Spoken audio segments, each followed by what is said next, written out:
নমস্কার বন্ধুরা, কাকুলিস কিচেনে আপনাদের সকলকে স্বাগত জানিয়ে আজকে রেসিপি শুরু করছি। আজ আমি তৈরি করে দেখাবো নীলষষ্ঠী স্পেশাল সাবুর পরোটা।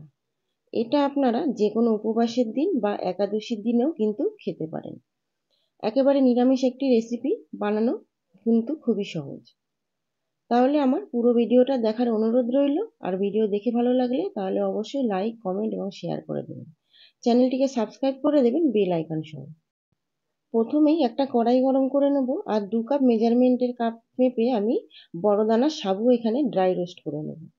আপনারা এখানে ছোট দানার সাবুও নিতে পারেন। যেহেতু ঘরে আমার বড় দানার সাবুটা ছিল, তাই জন্য বড় দানার সাবুটাই আমি এখানে রেসিপিতে ব্যবহার করেছি।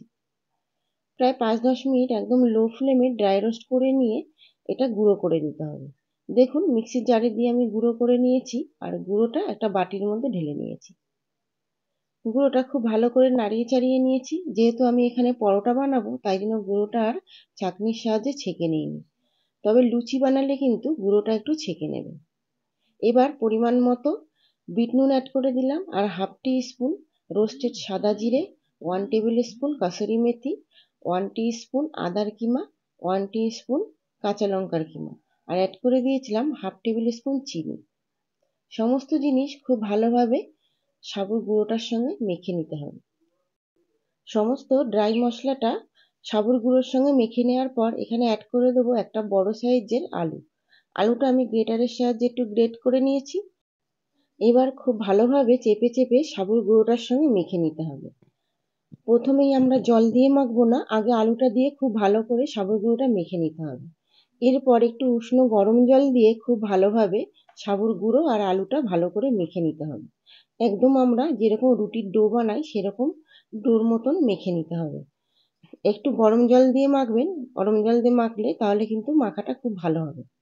এরপর ওপর থেকে 1 টেবিল স্পুন তেল দিয়ে আবারও খুব ভালো করে মেখে 30 থেকে 40 মিনিটের জন্য ঢাকা চাপা দিয়ে রেস্টে রেখে দিতে হবে। যত বেশি রেস্টে থাকবে তত কিন্তু পরোটাগুলো ভালো হবে। ফিরে আসছি 30 থেকে 40 মিনিটের পর। এবার একটা লেচি কেটে নিয়েছি পরোটার জন্য। এবার হাতের সাহায্যে গোল পাকিয়ে নিয়ে আমরা পরোটা বেলে নেব। গোল পাকিয়ে নিয়ে ওপর থেকে একটু শুকনো ময়দা দিয়ে দিয়েছি। আর এবার খুব হালকা হাতে আমরা একটা পরোটা শেপ দিয়ে নেব। যেহেতু এটা সাবু পরোটা, তাই জন্য সাইড থেকে একটু ফেটে ফেটে আসবে, এখানে চিন্তার কোনো ব্যাপার নেই। আর এবার আমরা ফাইনালি ভালো মতন একটা বেলে নিয়ে একটা গোল কাটারের সাহায্যে একটা শেপ দিয়ে নেব। আমি এখানে একটা ঢাকনা দিয়ে শেপ দিয়ে নিচ্ছি। আপনারা যে কোনো বাটি বা গোল যদি শেপের কিছু থাকে তাহলে সেইটা দিয়ে আপনারা এটা শেপ দিয়ে নিতে পারেন। যেহেতু এটা পরোটা বানাবো, তাই জন্য একটু বড় সাইজ করে শেপ দিয়ে নিলাম। আর লুচি বানালে কিন্তু একটু ছোট ছোট শেপ দিলেও হবে। এরকম অবস্থাতেও রেখে দেওয়া যায়, একটু দেখতে সুন্দরের জন্যই সাইডগুলো একটু কেটে বাদ দিয়ে দেওয়া, নাহলে থাকলেও কোনো ব্যাপার না। এবার একটা ফ্রাই প্যান গরম করতে দিয়ে দেবো। এদিকে দেখুন, ঢাকনাটা তুলে নিয়েছি, কত সুন্দর পরোটার শেপটা এসে গেছে। এবার গরম করা ফ্রাই প্যানের উপর পরোটা দিয়ে এপিট ওপিট করে সেঁকে নেব। একটা পাশ দেখুন সেঁকে নেওয়া হয়ে গেছে, আর একটা পাশও উল্টে ভালোভাবে সেঁকে নিচ্ছি। একটু চেপে চেপে সেঁকে নেবো যাতে ভেতরটাও খুব ভালোভাবে সেঁকা হয়ে যায়। এরপর অল্প পরিমাণে সাদা তেল দিয়ে এপিট ওপিট একটু লাল করে ভেজে পরোটাগুলো তুলে নেব। তাহলে দেখেছেন কত সহজেই সাবুর পরোটা বানিয়ে নেওয়া যায়। আপনারাও কিন্তু যে কোনো উপবাসের দিন বা এই নীলষষ্ঠীতেও সাবুর পরোটা বানিয়ে খেতে পারেন। এগুলো বানানো কিন্তু একেবারে সহজ, আর দেখেছেন কত সহজেই সাবুর পরোটা বানিয়ে নেওয়া যায়। আটা বা ময়দার পরোটা তো আমরা খেয়েই থাকি, একবার সাবুর পরোটা খেয়ে দেখবেন, এর স্বাদ কিন্তু মুখে লেগে থাকার মতো। একই রকমভাবে বাদবাকি পরোটাগুলোও ভেজে নিয়েছি। এবার আমি পরোটার সঙ্গে একটা রায়তা করে দেখাবো আলু দিয়ে। তার জন্য একটা কড়াই গরম করে 1 টেবিল স্পুন সাদা তেল গরম করে নিয়েছি। আর তেল গরম হয়ে আসলে অ্যাড করে দেবো হাফ টি স্পুন সাদা জিরে। জিরেটা সুগন্ধ বেরিয়ে আসা অবধি আমরা একটু নাড়িয়ে চাড়িয়ে ভেজে নেব। আমি এখানে রায়তা করে দেখাচ্ছি, আপনারা কিন্তু নিরামিষ আলুর তরকারিও করে নিতে পারেন। এরপর অ্যাড করে দেবো হাফ টেবিল স্পুন আদার কিমা, হাফ টেবিল স্পুন কাঁচা লঙ্কার কিমা। এই দুটো জিনিস খুব ভালোভাবে লো ফ্লেমে একটু রান্না করে নেব। এরপর অ্যাড করে দিতে হবে সেদ্ধ করে রাখা আলুর কুচি। এখানে সেদ্ধ করা আলুটাই আপনারা ব্যবহার করবেন। তাহলে পরে খুব তাড়াতাড়ি রান্নাটা হয়ে যাবে। আমাদের তো উপোসের দিন একটু চাই চটজলদি কিছু করে নেওয়ার জন্য, যাতে সময়টাও কম লাগে আর কষ্টটাও কম হয়। এবার আলুটা দেখুন একটু নাড়িয়ে চাড়িয়ে রান্না করে নিচ্ছি 4 থেকে 5 মিনিট। আলুগুলো একটু ভেঙে ভেঙে দিচ্ছি।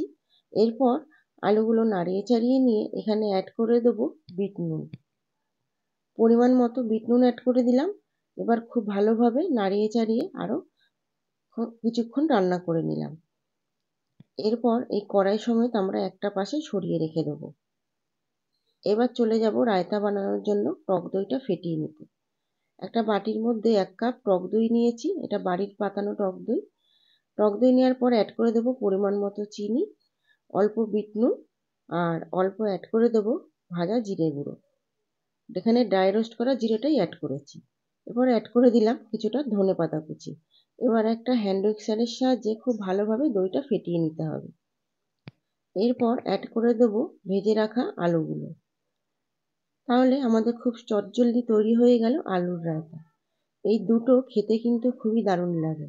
আমি তো বলবো অবশ্যই আপনারা বাড়িতে যে কোনো উপবাসের দিন বা এই নীলষষ্ঠীর দিন ট্রাই করে নিতেই পারেন। যেমন অল্প সময় লাগে তেমন খেতেও কিন্তু খুব দারুণ হয়। আশা করছি আজকের রেসিপি আপনাদের খুবই ভালো লেগেছে। আর একঘেয়ে সাবু মাখা খেতে খেতে যদি বোর হয়ে যান অবশ্যই সাবুর পরোটা ট্রাই করতেই পারেন। যদি ভালো লাগে তাহলে অবশ্যই বাড়িতে একবার হলেও রেসিপিটা ট্রাই করবেন। আর আপনাদের মূল্যবান মতামত কমেন্টের মাধ্যমে জানাতে কিন্তু ভুলবেন না। আমার যে সমস্ত বন্ধুরা ফেসবুক পেজ থেকে দেখছেন তারা অবশ্যই পেজটিকে ফলো করে আমার পাশে থাকবেন। আজ এই পর্যন্ত, ফিরে আসবো নতুন কোনো রেসিপি নিয়ে। আপনারা ততক্ষণে খুব ভালো থাকবেন, সুস্থ থাকবেন। নমস্কার।